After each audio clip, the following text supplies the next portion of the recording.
টিভিএন24 news নেটওয়ার্কের নিয়মিত আয়োজন আবার ডেমোক্রেসি অনুষ্ঠানে স্বাগত জানাচ্ছি আমি রানা রায়হান। ক্যাপিটল হিলে 6 জানুয়ারি হামলা মামলায় কিছু অভিযোগে সাবেক প্রেসিডেন্ট ডোনাল্ড ট্রাম্প দায় মুক্তি পেতে পারেন এমন রায় দিয়েছে সুপ্রিম কোর্ট। তবে সেগুলো হোয়াইট হাউসে থাকাকালীন প্রেসিডেন্ট হিসেবে সরকারি কাজের অংশ হতে হবে।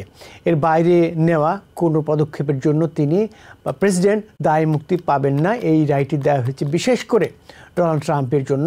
সোমবার সুপ্রিম কোর্টের বিচারকদের 6-3 ভোটে এই রায় দেওয়া হয়। 6 জন কনজারভেটিভ বিচারক ট্রাম্পের এই আংশিক দায় মুক্তির পক্ষে মত দেন। বিপক্ষে ছিলেন 3 জন লিবারেল বিচারক। এই রায়ে তারা দেশের গণতন্ত্র নিয়ে উদ্বেগ জানিয়েছেন লিবারেল বিচারকরা। ট্রাম্প সংশ্লিষ্ট আরও 2টি বিষয় রয়েছে। ট্রাম্পের সহযোগী উপদেষ্টা স্টিভ ব্যানন কারাগারে আত্মসমর্পণ করেছেন।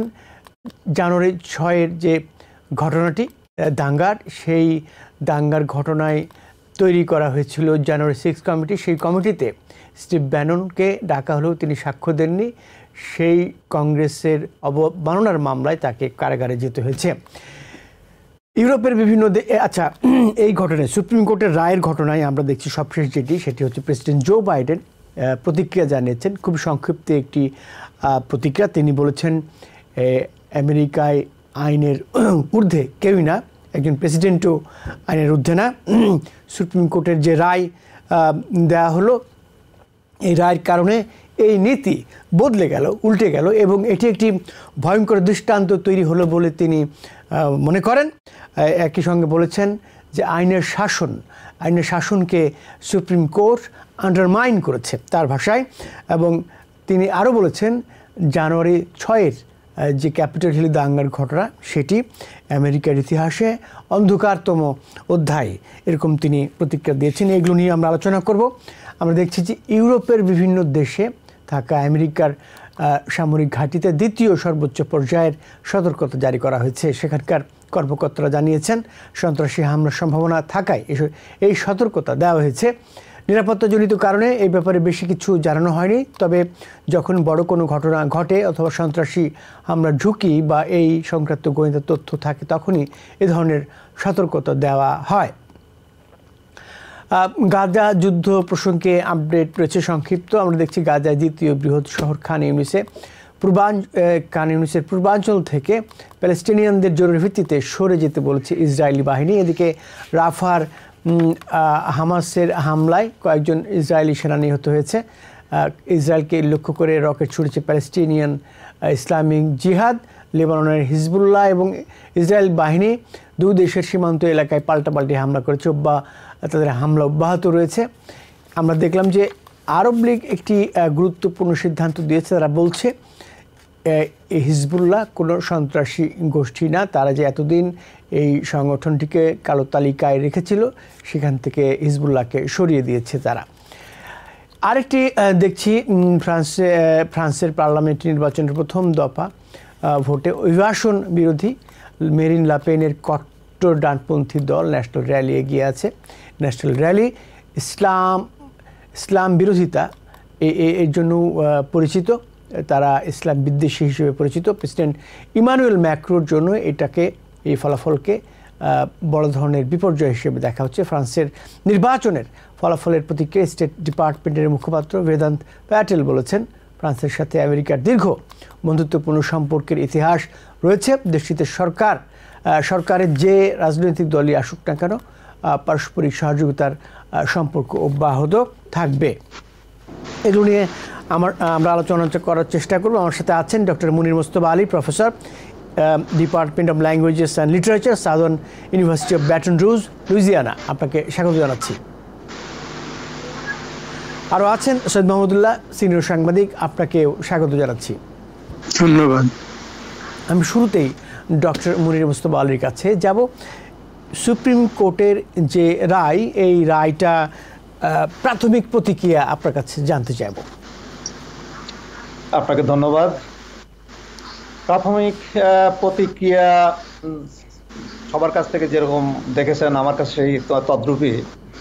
কারণ এই যে একটা প্রেসিডেন্স তৈরি হলো, এর কনসিকুয়েন্স তো ভেরি ভেরি ব্রড।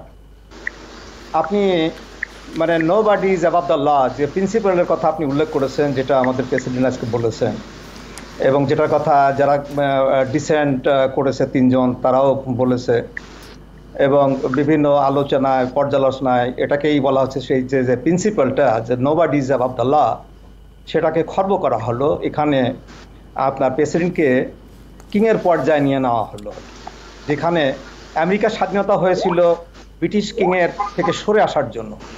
আমি একটা জিনিস ক্লাসে পড়াই, সেটা হলো ডিক্লারেশন অফ ইন্ডিপেন্ডেন্সটা, এবং আমি ডিক্লারেশন অফ ইন্ডিপেন্ডেন্সটা আমার ছাত্রদের জন্য আমি 3টে সেন্টেন্সে আমি করি, আমি মানে ব্রিজ করি, সংক্ষিপ্তভাবে বলি, যেটাকে আমি বলি যে ওই লজিকের যেটা কি বলে ডিডাকটিভ রিজনিং।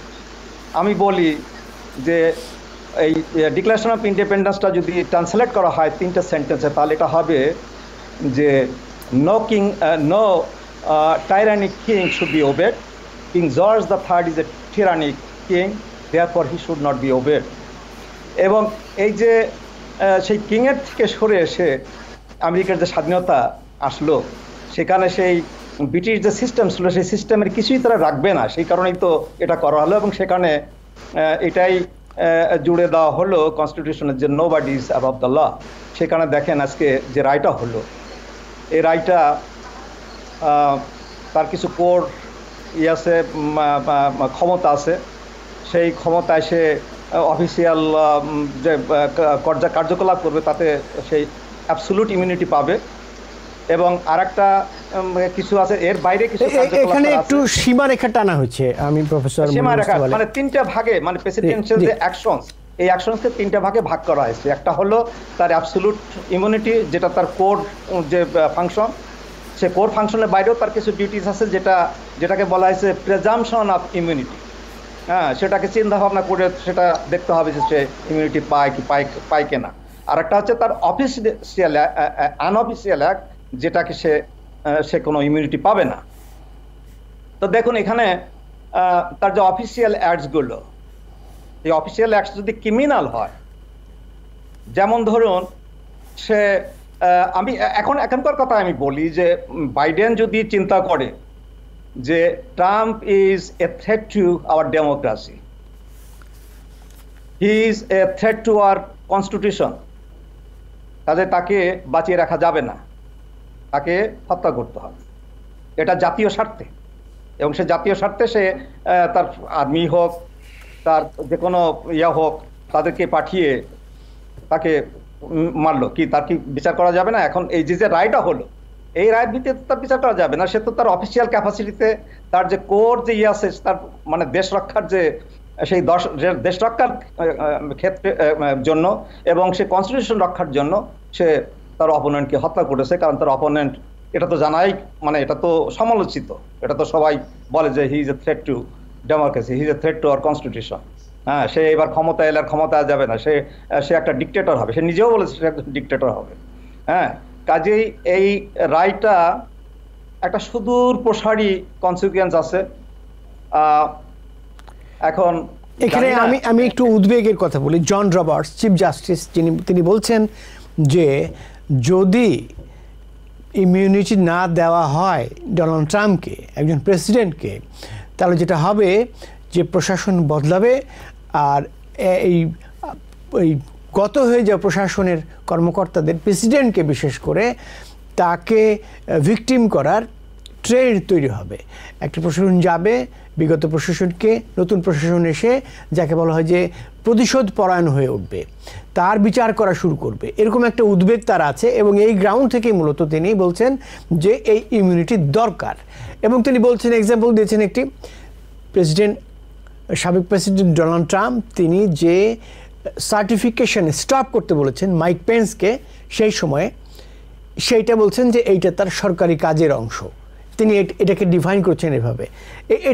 এটাও আপনি মনে করেন কিনা যে এটা সরকারি কাজ? না, সেটাই শুধু পেন্সকেই বলেনি, তার তো আপনার যে তার যে লিগ্যাল কাউন্সিল ছিল তাদেরকে প্রেসার দিয়েছে, তার ডিওজি, ডিপার্টমেন্ট অফ জাস্টিস, তাদেরকে প্রেসার দিয়েছে। হ্যাঁ, এবং এখন দেখেন তার যখন বিচার হবে, বিচার আদৌ হবে কিনা সেটা আমরা জানি না, তার বিচার হলেও কিন্তু এই যে তার যে ইয়া ছিল আপনার যে লিগ্যাল টিমটা ছিল। Because people sneeze. Because not everyone washes their hands. Because kids touch a lot of things. Set a date to get your COVID shot and RSV if eligible. Because if you're wondering, should I get my COVID shot? Think about other people. Learn more at nj.gov/health/vaccines. যারা ওই জানুয়ারি 6 committee তারা witness দিয়েছে, তারা হয়তো ওই Jack স্মিথের কাছে তারা করেছে, হ্যাঁ, কিন্তু তাদের উইটনেসটা এখন আর কোনো কাজে আসবে না, কারণ তাদের সাথে যে আলোচনা হয়েছে সেটা তার এই সুপ্রিম কোর্টের এই রায়টায় তারা বলছে যে এটা তার মানে কোর ফাংশন, তার কোর অ্যাক্টিভিটিজের মধ্যে পড়ে। প্রধান বিচারপতির যে উদ্বেগ সেইটাকে কতখানি আপনি গুরুত্ব দিবেন? না, তার উদ্বেগ, আমি তো এখানে কোনো উদ্বেগ দেখি না। এটা এখন ব্যাপার হলো, কেউ যদি ক্রিমিনাল অ্যাক্ট না করে, কোনো প্রেসিডেন্ট, আজ পর্যন্ত কোনো প্রেসিডেন্ট তো করেনি। যেমন ধরুন এই যে প্রেসিডেন্ট বাইডেনকে ইমপিচ করা, তো মানে রিপাবলিকান পার্টি কংগ্রেসে মেজরিটি হওয়ার সাথে সাথেই কিন্তু তার ইমপিচমেন্ট একটা ইনভেস্টিগেশন তারা শুরু করেছে। আজ পর্যন্ত তো কিছুই করতে পারেনি, কারণ কিছু না পেলে কিভাবে করবে। এখন ভবিষ্যৎ প্রেসিডেন্টরা যদি কোনো অন্যায় কাজ না করে, কোনো ক্রাইম যদি তারা কমিট না করে, তাহলে তাদেরকে কিভাবে ধরবে? এই উদ্বেগ প্রকাশের তো কোনো কারণ আমি দেখি না। হ্যাঁ, কেন কারণ থাকবে? যদি বরং এইটাই এখন উদ্বেগের কারণ, যেহেতু প্রেসিডেন্টকে ইমিউনিটি দেওয়া হয়েছে এবং ভবিষ্যতে প্রেসিডেন্টরা they will engage in criminal activities. হ্যাঁ, এইটাই বরং উদ্বেগের কারণ, এবং সেইটাই কিন্তু জাস্টিস ছত্রমায়ের সেখানে উদ্বেগ প্রকাশ করেছেন।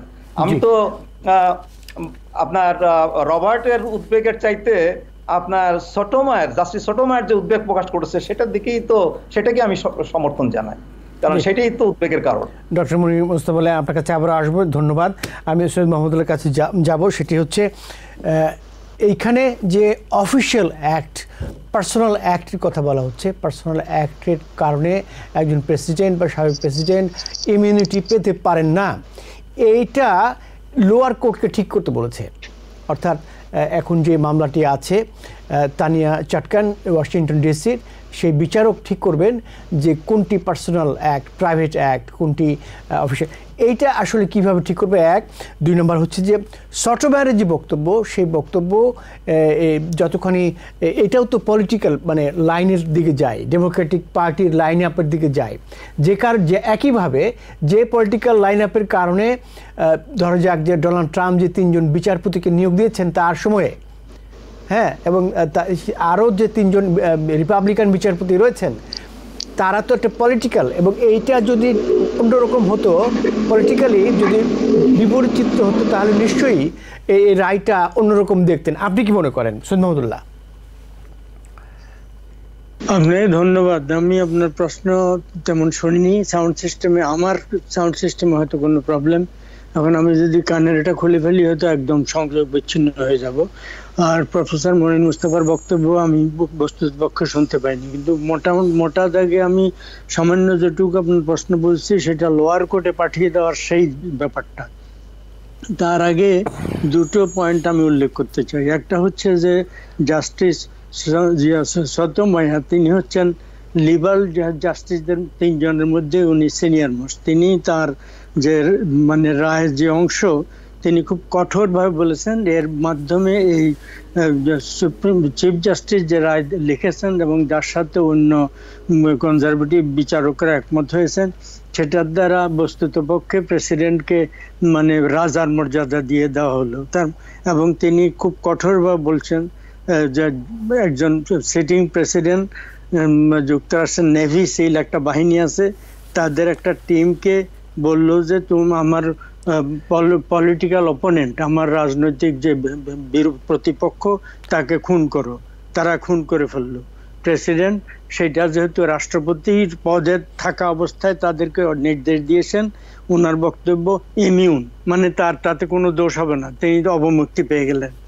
অর্গানাইজ এ মিলিটারি কু টু হোল্ড অন টু পাওয়ার, নিজে ক্ষমতা থাকার জন্য তিনি একটা সামরিক অভ্যুত্থানের আয়োজন করলেন, সিটিং প্রেসিডেন্ট ইমিউন, তাতে তার কিছু হবে না, তিনি দায় মুক্তি পেয়ে গেলেন। তারপর হচ্ছে টেক্স এ ব্রাইব, মানে কোনো একজনকে ক্ষমা করে দেওয়ার জন্য, রাষ্ট্রপতির ক্ষমা করার ক্ষমতা আছে ফেডারেল সমস্ত অপরাধ থেকে, তিনি একদম পুরোপুরি ক্ষমা করে দিতে পারেন। কাউকে ক্ষমা করে দেওয়ার জন্য তিনি ঘুষ নিলেন, কিন্তু রাষ্ট্রপতি হিসেবে তিনি তখন সমাসীন আছেন, তিনি ক্ষমা করে দিলেন, ইমিউন, তার কোনো অসুবিধা হবে না। এইটা কঠোরভাবে আরেকজন জাস্টিস বলছেন, ফলে তারা যতটুকু বুঝছেন আমি নিশ্চয়ই না। এবং আপনাদের এই প্যানেলে যদি প্রকৃতপক্ষে কোনো কনস্টিটিউশনাল এক্সপার্ট থাকতেন, তিনি হয়তো আরো ডিটেলস পড়ে ব্যাপার বলতে পারতেন। এইটা একটা দিক। অন্যদিকে চিফ জাস্টিস জন রবার্টস, তার সবসময় হয় কি, যখন চিফ জাস্টিস যিনি থাকেন তার নামে ওই কোর্টের পরিচিত, এক তার সুনাম দুর্নাম অনেকটা নির্ভর করে সেই আমলে কি কি সব মানে আইন ইত্যাদি প্রণীত হয়েছে। আচ্ছা, তো এখন তিনি ইচ্ছাকৃতভাবে কনস্টিটিউশনের পক্ষে ভয়ঙ্কর ক্ষতিকর, আইনের শাসনের পক্ষে ভয়ঙ্কর ক্ষতিকর রায় দেবেন কেন, এটা একটা প্রশ্ন। আবার তিনি ট্রাম্পের দ্বারা ট্রাম্প তাকে মনোনয়ন দেননি, তিনি এর আগে জুনিয়র বুশের আমলে নমিনেটেড হয়েছেন। Washington is a federal appellate division, সেখান থেকে একদম সরাসরি সুপ্রিম কোর্টের চিফ জাস্টিস পদে তাকে নিয়োগ করা হয়েছিল। ফলে তিনি ট্রাম্পকে পক্ষপাত করার জন্য এটা করছেন না। এখন এখানে একটা নুয়েন্সের ব্যাপার অত্যন্ত মানে গুরুত্বপূর্ণ। রাষ্ট্রপতি অবস্থায় একজন সরকারি দায়িত্ব, রাষ্ট্রীয় দায়িত্ব পালন করলে সেটার জন্য যদি পরবর্তীতে তাকে দায়ী করা হয়, তখন তিনি মানে তার মানে জেল জরিমানা হতে পারে, তাকে আইনে সুপর্দ করতে হতে পারে, তিনি হ্যারাস্ট হতে পারেন। সেটা থেকে প্রেসিডেন্টকে প্রোটেকশন দেওয়া হচ্ছে। কিন্তু তার রায়ে আরেকটা নুয়েন্স আছে, যে তিনি বলছেন মানে প্রাইভেট যে সমস্ত মানে তিনি প্রেসিডেন্ট অবস্থায়ও তিনি প্রেসিডেন্টের সরকারি কার্যের বাইরে যদি তিনি কোনো অর্ডার দেন, কোনো কার্যকলাপ করেন, সেইটার থেকে তিনি অবমুক্তি পাবেন না, তিনি আইনের ঊর্ধ্বে না সেই সব ক্ষেত্রে। কিন্তু সেখানে একটা নুয়েন্স আছে, সেখানে সরকারি দায়িত্ব পালনকারী সংশ্লিষ্ট হতে পারে। 6 জানুয়ারির ব্যাপারে যেটা, তার আগে আপনার তিনি যে তার ভাইস প্রেসিডেন্টকে বারবার সেখানে ওইটা সার্টিফাই করার ক্ষেত্রে তার থেকে মানে সার্টিফাই না করার জন্য চাপ দিচ্ছিলেন, সেইটা এখন তিনি ওই অংশটা সার্টিফাই না করার জন্য যে চাপ দিচ্ছিলেন লোয়ার কোর্টে পাঠিয়ে দিচ্ছে, এটার দায় মুক্তি না ইত্যাদি সম্পর্কে ফার্দার ইনভেস্টিগেট করার জন্য, বিচার করার জন্য। তো কিন্তু এই অংশ যে যিনি প্রেসিডেন্ট হিসাবে রাষ্ট্রীয় দায়িত্ব পালনের অংশ হিসাবে যেটা দিয়েছেন, এইটা আবার লোয়ার কোর্ট বিচার করতে পারবে না। এই অংশটা মানে ভাইস প্রেসিডেন্টকে তিনি যে অর্ডার দিয়েছিলেন, পরামর্শ দিয়েছিলেন, বারবার বলছিলেন, চাপ দিচ্ছিলেন, সেই অংশ লোয়ার কোর্ট বিচার করতে পারবে না। তাহলে কি তিনি জর্জিয়ার মানে রাফেন্সবার্গার সম্ভবত তার নাম, অ্যাটর্নি জেনারেলকে সেখান থেকে তার জন্য কয়েকশো ভোট, যা কয়েক হাজার ভোট আরো দরকার ছিল, সংগ্রহ করে দিতে বলছিলেন তার পক্ষে, সেটাও তো তিনি রাষ্ট্রীয় পদে থাকা অবস্থায়, সেটা কি তাহলে তিনি অবমুক্তি পাবেন? এগুলা বিরাট মানে গুরুত্বপূর্ণ প্রশ্ন উত্থাপিত হচ্ছে। ফলে লোয়ার কোর্টে তিনি পাঠিয়ে দিচ্ছেন, এটা দুটো দিক আছে। ওখানে এই প্রসেসটাকে লেংদি হতে থাকবে। তার মানে হচ্ছে এই নির্বাচনের আগে এগুলার প্রকৃতপক্ষে আবার সুপ্রিম কোর্ট পর্যন্ত ফাইনালি আসবে না, হয়তো লোয়ার কোর্টেই শেষ হয়ে যাবে না, সেখানেও হয়তো আরো ঝুলে থাকবে। আর ডিস্ট্রিক্ট কোর্টের পরে অ্যাপেলেট ডিভিশনে আরেকটা লেভেল আছে, তারপরে যাবে সুপ্রিম কোর্টে। ফলে পুরো জিনিসটা অনেক বিলম্বিত হয়ে যাচ্ছে। মানে মোট কথা হচ্ছে একজন জুরিস্ট জাস্টিস সুপ্রিম কোর্টের অত্যন্ত বিজ্ঞ একজন জাস্টিস যে সম্পর্কে যে কঠোর মন্তব্য করেছেন, সেটা নিশ্চয়ই মানে অজ্ঞতাবশত তিনি করেননি, ভেবে চিন্তে করেছেন। আবার অন্যদিকে আমার বিবেচনায় যিনি ট্রাম্পের দ্বারা নির্বাচিত না একজন ব্যক্তি, এবং তিনি তার কোর্টে তার নিজের সুনামের কথা নিশ্চয়ই খেয়াল রাখবেন, তিনি এরকম ভয়ঙ্কর অন্যায় বিবেচনা হতে পারে এইরকম একটা রায় কেন দেবেন?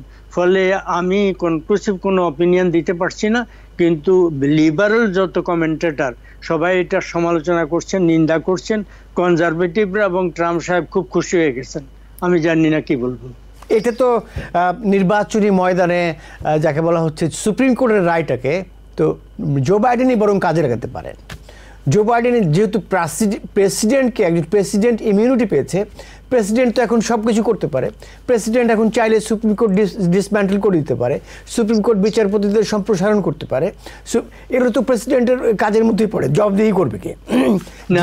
সুপ্রিম কোর্ট ডিসম্যান্টেল করতে হলে কথার কথা সেটা পারবেন না, সেটা কনস্টিটিউশন নাই। কিন্তু সুপ্রিম কোর্টের জাহাজের সংখ্যা বাড়াতে পারেন, সেটা আবার ওই সেনেটে 2/3 ভোটে সেটা পাস হতে হবে। 60 ভোট, অ্যাকচুয়ালি 66 না, 60 কমপক্ষে। তার এমনি 49 আছে, কোনো মতে একজন ইন্ডিপেন্ডেন্টকে দিয়ে টেনে টুনে 50, তারপরে ভাইস প্রেসিডেন্টের কাস্টিং ভোট থাকে, কোনো মতে পার পাবেন। ওইটা উনি পারবেন না, ফলে অনেক কিছুই তিনি পারবেন না, তার সেটা সুবিধা হবে না। আর তিনি মানে হ্যাঁ, রাষ্ট্রীয় কাজ যদি তিনি করতে চান, এই সামান্য সময়ের ভিতরে তিনি মানে ফাইন্যান্স কোনো বিল তিনি নিজে একা করতে পারবেন না, এক্সিকিউটিভ অর্ডারে অনেক কিছু করতে পারবেন না। ফলে তিনি ইচ্ছা করলেই এমন কিছু করতে পারবেন না যে তার পক্ষে সুবিধা হয় বা তিনি আবার পুনর্নির্বাচিত হওয়ার পক্ষে। বরং জনমনে তিনি যদি আরবিট্রারি কিছু করেন সেটা তো টিকবেই না, বরং জনমনে তার সম্পর্কে ভয়ঙ্কর বিরূপ প্রতিক্রিয়া দেখা দেবে এবং তার পরাজয় নিশ্চিত হয়ে যাবে। দেশকে রক্ষার জন্য, দেশের গণতান্ত্রিক ব্যবস্থা সুসংহত করার জন্য, সারা বিশ্ব মঞ্চে আমেরিকার নেতৃত্ব আরও মজবুত করার জন্য ডোনাল্ড ট্রাম্পকে এই সব যুক্তিতে জো বাইডেন যদি করতে পারেন, তাকে আটক করতে পারেন, গ্রেপ্তার করতে পারেন কিনা? না, আমি মনে করি তিনি করতে পারেন না, তিনি অর্ডারও দিতে পারেন না এই দেশে। তিনি এমনকি একজন জাস্ট মেসেঞ্জার, আমাদের দেশে পিয়ন বলে, পিয়নকে অ্যারেস্ট করার অর্ডার দিতে পারেন না। সেটা আইন বিভাগে যাবে, বিচার বিভাগ, জাস্টিস ডিপার্টমেন্ট কোনো লিগ্যাল বেসিস না থাকলে ওই রকম কাউকে গ্রেফতার করার অর্ডার দেবে না, দিতে পারবে না। তাকে মানে পরিস্থিতি তৈরি করতে হবে। এই দেশের রাষ্ট্রপতি কাউকে গ্রেফতার করা বা কারো বিরুদ্ধে মামলা করার অর্ডার দেওয়ার ক্ষমতা নাই তার।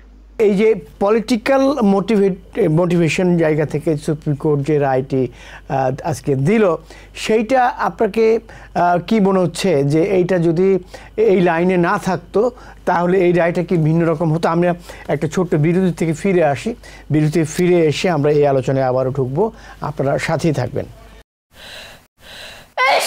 Because people sneeze.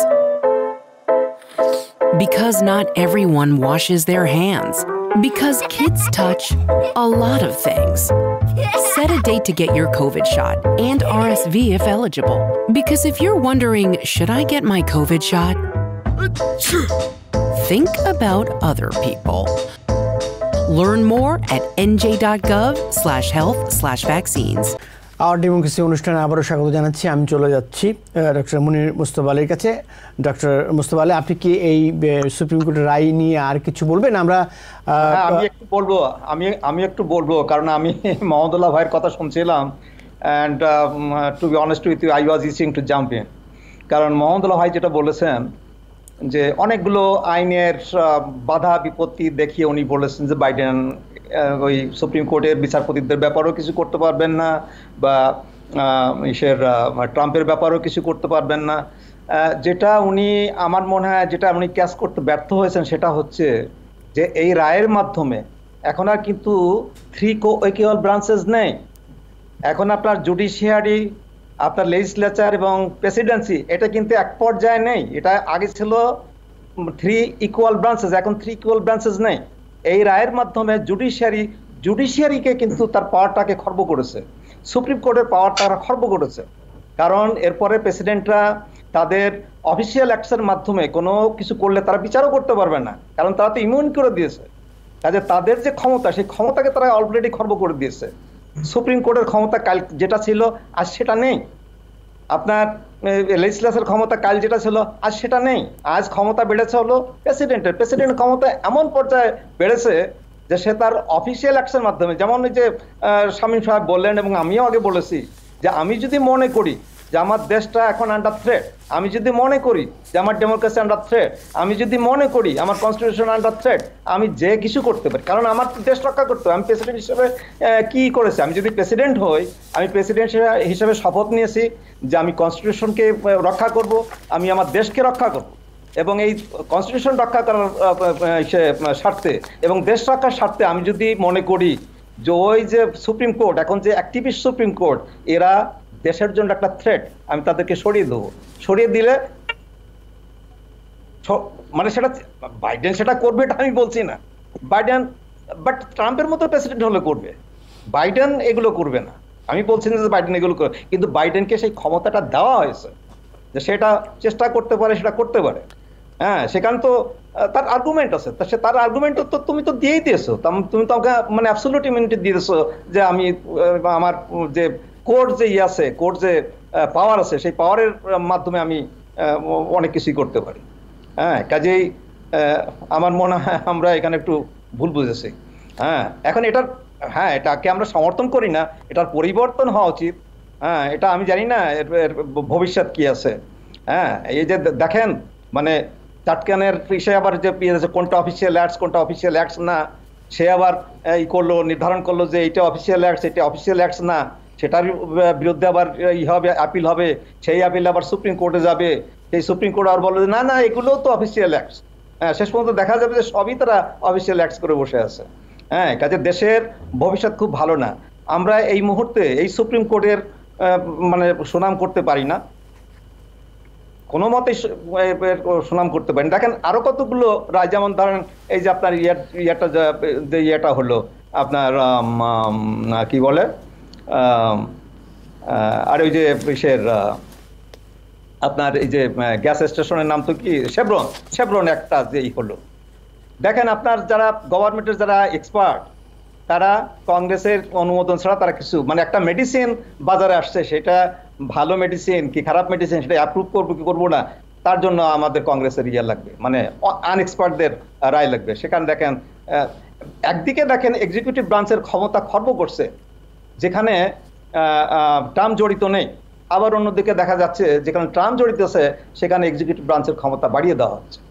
কাজেই এই সুপ্রিম কোর্টটা এরাটিক, এই সুপ্রিম কোর্টটা অ্যাক্টিভিস্ট। আপনি চিন্তা করে দেখেন যে আজ যদি আপনার সেই প্রায় 50 বছর আগে যে ইয়েটা হলো আপনার নিক্সনের যে ইয়েটা হলো, যে তারপর যে নথিপত্র তারপর টেপগুলো তাকে দিতে হবে, আচ্ছা এই সুপ্রিম কোর্টের এসে কি আপনি সেটা পারতেন? হ্যাঁ, সেখানে তো বলতো যে এই টেপটার মধ্যে যে আছে, এই টেপটার মধ্যে তো আমি আমার যে যারা আমার অ্যাডভাইজার, সেই অ্যাডভাইজারের সাথে আমরা কথা বলেছি, কাজে এটা তো আমি ইমিউন এখানে, কারণ আমি আমার অ্যাডভাইজারদের সাথে আমি কথা বলেছি। সেখানে কি কথা বলেছে না বলেছে সেটা বড় কথা না, আমি আমার অ্যাডভাইজারের সাথে আমি সলা পরামর্শ করেছি, কাজে আমি এখান থেকে ইমিউন। এই 50 বছর পরে এসে দেখা গেল যে সেই যে আপনার ওয়াটারগেট কেলেঙ্কারির যে রায়টা হয়েছিল, নিক্সনের এগেইনস্টে যে রায়টা হয়েছিল, সেই রায়টাও এই সুপ্রিম কোর্টের প্রেসিডেন্ট বাইডেন বলেছেন যে এই রায়ের মাধ্যমে আইনের শাসনকে আন্ডারমাইন করা হলো। কিভাবে, এটা কিভাবে বলবেন? আপনার কাছে জানতে চাচ্ছি প্রফেসর। না, আইনের শাসন তো রুল অফ ল তো খর্ব হয়েছে এখানে যেটা ব্যাপার হলো ইউনাইটেড স্টেটস আপনার অন্যান্য দেশ থেকে ভিন্ন একটা মাত্র কারণে, যে এখানকার যে প্রেসিডেন্ট সে যত বড় শক্তিশালী হোক, সে তো ইউনাইটেড স্টেটসের সবচেয়ে শক্তিশালী, পৃথিবীর মধ্যে সবচেয়ে শক্তিশালী, ইভেন সেই ব্যক্তিও আন্ডার দ্য ল, সেই ব্যক্তিও অ্যাবাভ দ্য ল না। এবং সেই প্রিন্সিপালটা যেটা ইউনাইটেড স্টেটসকে সেপারেট করে, সেই জিনিসটা সেইটা চলে গেল। হ্যাঁ, কাজেই যে rule of law United States যেটাকে বড়াই করে সারা বিশ্বে জাহির করে, সেই রুল অফ লটা তো আপনার কোথায় চলে গেল? আপনি ট্রাম্প যেগুলো করেছে এইগুলো যদি এই সুপ্রিম কোর্টের রায়ের মাধ্যমে তাকে রেহাই দেওয়া হয়, তাহলে রুল অফ ল থাকলো কোথায়? এখানে তো রুল অফ ল থাকলো না। এখানে আমরা দেখেছি যে তার আমলেই, ডোনাল্ড ট্রাম্পের আমলে 3 জন বিচারপতিকে নিয়োগ দেওয়া হয়েছে এবং 3 জন বিচারপতি এই পক্ষে আছে, এবং এটাই সবচেয়ে বড় সুবিধা হয়েছে তার জন্যে, পলিটিক্যালি বা যে কারণেই হোক। আমরা শুধু তাই নয়, দেখেন একটা বিচারপতির ওয়াইফ, সে পার্টিসিপেট করেছে এসে আপনার এই জানুয়ারি 6 এসে জানুয়ারি 6 মানে তারপর তার আগেই সেই ট্রাম্পকে রাখার জন্য সে পার্টিসিপেট করেছে এই কনস্পিরেসিতে। আর একজন জাস্টিস এবং জাস্টিসের ওয়াইফ তারা এই জানুয়ারি 6 এর সমর্থনে তারা তাদের ইয়ে ফ্ল্যাগ উড়িয়েছে আপসাইড ডাউন। আপনি চিন্তা করে দেখেন, এই সুপ্রিম কোর্ট ওই দাঙ্গাবাজদের যে পতাকা উল্টানো জাতীয় পতাকা সেইটার তাদের সমর্থনই করেছে আমরা জানি। আমরা একটা বিরতিতে আবারও যেতে হবে, বিরতিতে ফিরে এসে আমরা আলোচনায় ঢুকবো জো বাইডেনের পরিবার তাকে বলছে, উৎসাহ দিচ্ছে যে তিনি যেন আবারও নির্বাচনে দাঁড়ান। এটা নিয়েও আমরা আবার আলোচনা, এটা এখনও আলোচনার আছে সারা দেশের রাজনীতিতে, ডেমোক্র্যাট বলি আর রিপাবলিকান পার্টি বলি সব পক্ষের মধ্যেই জো বাইডেন তার প্রার্থিতা, যোগ্যতা ইত্যাদি আলোচনার বিষয় আছে। এবার যাব সৈয়দ মোহাম্মদ আপনার কাছে। তার পরিবার যেটি বলছে যে আবারও নির্বাচনে দাঁড়াতে হবে, কিন্তু আমরা যে ডিবেটের তার যে পারফরমেন্স দেখলাম সেটা বলছে ভিন্ন কথা। আপনি কি বলবেন? এটা অত্যন্ত দুঃখজনক। ডিবেটে দেখা গেল যে তিনি কথা বলতে পারছেন না। একটা প্রশ্নের উত্তর তিনি শুরু করলেন, মোচড় খাচ্ছেন, শেষ পর্যন্ত খেয়ে হারিয়ে ফেলে থমকে যাচ্ছেন। তারপর একেবারে মৃত্যু পথযাত্রী কোনো ব্যক্তি শেষের দিকে তারা মুখ বন্ধও করতে পারে না, এরকম হা করে থাকে। তিনি হা করেছিলেন এরকম। তো এইরকম একটা অবস্থা, খুব দুর্বল, তার কথা শোনা যাচ্ছিল না। সব কিছু মিলিয়ে খুবই একটা মানে অবস্থা দেখা গেছে। তিনি প্রেসিডেন্টের দায়িত্ব পালনে ফিজিক্যালি, শারীরিকভাবে, দৈহিকভাবে তারা সামর্থ্য নেই এবং তার চিন্তার সূত্রকে, এবং তার আগে এক সপ্তাহ এমনিতে তো তিনি সারা জীবন রাজনীতি করেছেন, সেনেটর ছিলেন সারা জীবন, তারপর ভাইস প্রেসিডেন্ট 8 বছর, তারপরে 4 বছর প্রেসিডেন্ট। ডেইলি উনি ব্রিফিং পাচ্ছেন, একটা অ্যালার্ট পাচ্ছেন। তিনি এখন কথার খেয়ে হারিয়ে ফেলছেন, কোথায় কি বলবেন ঠিক মতো বুঝতে পারছেন না ইত্যাদি। এইরকম একটা ব্যক্তি এই পদে থাকার মানে ওই দিনের পারফরমেন্স দেখে ডেমোক্রেটিক পার্টির লিডাররা উদ্বিগ্ন, ডেমোক্রেটিক পার্টির সমর্থকরা উদ্বিগ্ন, ভোটারদের মধ্যে অধিকাংশ লোক উদ্বিগ্ন, এবং আপনার হোয়াইট হাউসে তার এইডদের মধ্যে কেউ প্রাইভেটলি বলছে যে এটা একটা ভয়ঙ্কর অবস্থা, খুবই করুণ অবস্থা। আপনি যদি প্রেসিডেন্ট পদপ্রার্থী থাকেন, মানে Republican candidate Donald Trump win করবেন, তিনি হেরে যাবেন। সর্বশেষ জনমত জরিপে একটু আগে যেটা আমি দেখলাম, তার মানে জনগণের ভিতরে ডেমোক্রেটিক পার্টির ভোটারদের মধ্যে তার সমর্থন 27%। ডেমোক্রেটিক পার্টির ভোটারদের ভিতরে প্রেসিডেন্ট ট্রাম্প বাইডেনের সমর্থক এখন 27%। ফলে আমরা দেখতেই পাচ্ছি তিনি পরাজিত না হওয়াটা মানে সেটা একটা বিস্ময়কর, অভূতপূর্ব। আরেকটা কথা, তার ফ্যামিলি এবং কিছু সমর্থক শেষ পর্যন্ত তাকে যে তার পক্ষে বলছে, তারা কিছু সমর্থকটা সদমুল্লাহ এই ডেমোক্রেটিক পার্টির যে আইন প্রণেতা আছে, বড় বড় আইন প্রণেতা যারা কংগ্রেসে নেতৃত্ব দিচ্ছেন সেনেট হাউসে, তারা কিন্তু এখনো জো বাইডেনের পক্ষে আছেন, প্রকাশ্যেই বলছেন তারা তাকে সমর্থন দিচ্ছেন। প্রকাশ্যে কেউ বলছেন, প্রাইভেটলি তারা অন্য কথা বলছেন। প্রকাশ্যে কয়েকজন বলেছেন, এমন কয়েকজন বলেছেন, বিশেষ করে কয়েকজন বলেছেন তারা নেতৃস্থানীয়, তাদের উপরে চাপ ছিল কোনো একটা স্টেটমেন্ট দিতে হবে এক। আর অন্য কয়েকজন বলেছেন তাদের সম্পর্কে রিউমার আছে, তারা ইনি যদি প্রত্যাহার করেন পদ থেকে তাহলে তারা প্রেসিডেন্ট পদপ্রার্থী হতে পারেন। তো এখন তারা যদি না দেন, বলবে যে নিজের অভিলাষের ক্ষেত্রে তার বিরুদ্ধে বিদ্রোহ করে, মানে এইরকম কথা বলছে। যাই হোক, এখন ওভারঅল যে সিচুয়েশন সেটা হচ্ছে ওই দিন তিনি খারাপ করেছেন একবার মাত্র, এরপর আর করেন এর, কিন্তু এটা তাদের বক্তব্য। উনি তার প্রেসিডেন্টের বিমানে ওঠার সময় গত বছর 3 বার হোঁচট খেয়েছেন, সিঁড়িতে পড়ে গিয়েছিলেন, আবার এরকম থমকে উঠেছে। একটা মঞ্চে গিয়ে তিনি পড়ে গেছিলেন। হ্যাঁ, তারপরে একবার উনি স্টেজে পড়ে গিয়েছিলেন। এখন ধরা যাক ওনাকে মানে এখন বাদ দেওয়া হলো না, এই মানে ওনার অগাস্ট পর্যন্ত নমিনেশন প্রসেস পর্যন্ত তাকে নমিনেশন দিয়ে দেওয়া হলো, অগাস্টে তার দলের কনভেনশন। তারপরে একদিন তিনি স্টেজে পড়ে গেলেন, আরেকদিন তিনি যখন যেখানে কথা বলতে যান তিনি খেয়ে হারিয়ে ফেলছেন। তখন কি হবে? তখন তো একেবারে ভয়ঙ্কর অবস্থা। এখনো সময় আছে, তিনি যদি উইথড্র করেন, ডেমোক্রেটিক পার্টিতে আউটস্ট্যান্ডিং কয়েকজন আছেন কিন্তু কোনো নিশ্চিত না। এখন তিনি উইথড্র করলেও কামড়াকামড়ি হবে, কে প্রেসিডেন্সিয়াল পদপ্রার্থী হতে চান তাদের ভিতরে প্রতিযোগিতা হবে, সেই কারণেও মানে দল সেই কারণে হেরে যেতে পারে। কিন্তু তারপরেও একটু চান্স, কয়েকজন আউটস্ট্যান্ডিং অত্যন্ত ব্রিলিয়ান্ট প্রার্থী আছেন, তারা মডারেট, ইয়াঙ্গার, ভাইটাল, ভিগোরাস এরকম ব্যক্তি। কিন্তু বলা হচ্ছে যে জো বাইডেন নিজেই এই সিদ্ধান্ত তাকেই নিতে হবে। হ্যাঁ, প্রেসিডেন্ট জো বাইডেনকে এই সিদ্ধান্ত, নিজের ব্যাপারে সিদ্ধান্ত নিতে হবে। নিতে হবে। তিনি যদি না নেন, যেহেতু প্রাইমারি হয়ে গেছে, ডেলিগেটরা তার প্রতি কমিটেড, তারা ডিউটি বাউন্ড, অনার বাউন্ড তাকে ভোট দিচ্ছে। ডেলিগেটরা ওখানে তাকে ভোট দিবে, ভোট দিলে তিনি হয়ে যাবেন। কিন্তু তারপরে যদি তার কিছু ঘটে তখন কি হবে? বলে এখনই সময় আছে। এই ব্যক্তি যিনি সারা জীবন রাজনীতি করেছেন, দেশপ্রেমের কথা বলেন, তিনি, আমরা ধারণা করব তিনি দেশপ্রেম ব্যক্তি। দেশপ্রেম যদি তার ভিতরে থাকে, তিনি যদি তার দলকে ভালোবাসেন, তিনি যদি তার আদর্শের প্রতি সত্যি সত্যি অনুগত একজন ব্যক্তি হন, তার উচিত সসম্মানে এখন ওখান থেকে উইথড্র করা, তার লিগ্যাসি ভালো থাকবে। এই জন্য আপনাকে ধন্যবাদ। যে আমার হাতে সময় কম আছে, আমি যাব একটু আরেকটি প্রসঙ্গে। এই প্রসঙ্গে আপনি কথা বলতে পারেন মনির মুস্তফা আলী। আমি একটি তথ্য দিয়ে রাখি, সেটি হচ্ছে যে আরব লীগ হিজবুল্লাহকে কালো তালিকা থেকে সরিয়ে দিয়েছে। এইটা যুদ্ধে এই লড়াইয়ে কি প্রভাব ফেলবে? একসঙ্গে এই প্রেসিডেন্ট জো বাইডেনের যে প্রার্থিতা প্রসঙ্গ, সেটা নিয়েও আপনি প্রতিক্রিয়া দিতে পারেন। আমার কাছে 2 মিনিট সময় আছে।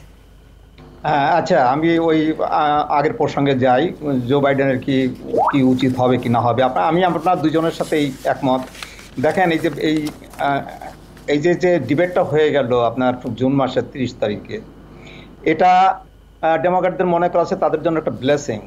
কারণ এটা থেকে প্রমাণ হয় যে জো বাইডেনের হেলথ দ্রুত ডিটোরিয়েট করছে।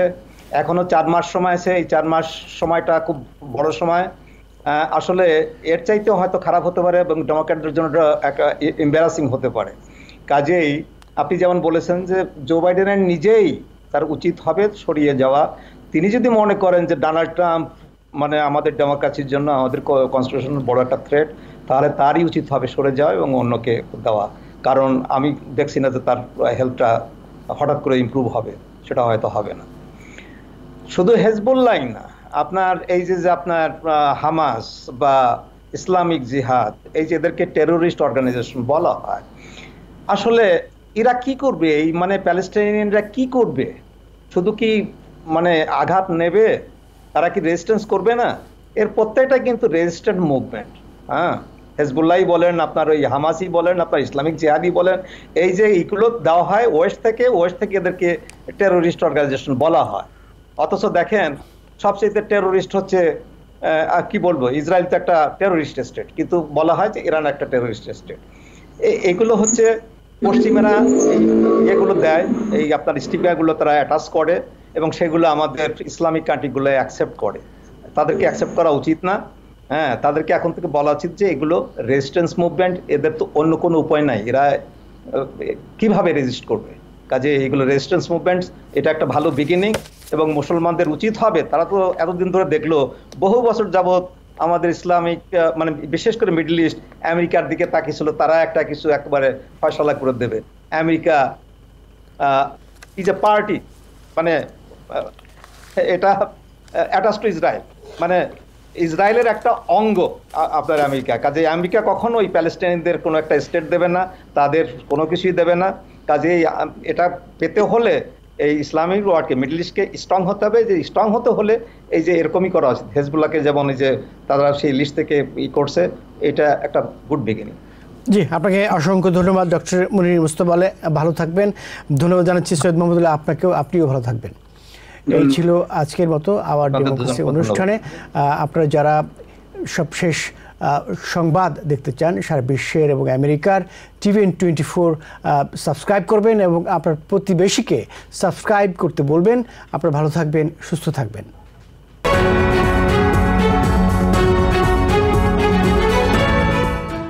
TVN24 টেলিভিশন দেখতে আজই কল করুন 7187776556। লগ ইন করুন www.totalcablebd.com। নিউ ইয়র্ক থেকে সম্প্রচারিত TBN24 টেলিভিশন, বিশ্বজুড়ে বাঙালির কণ্ঠস্বর।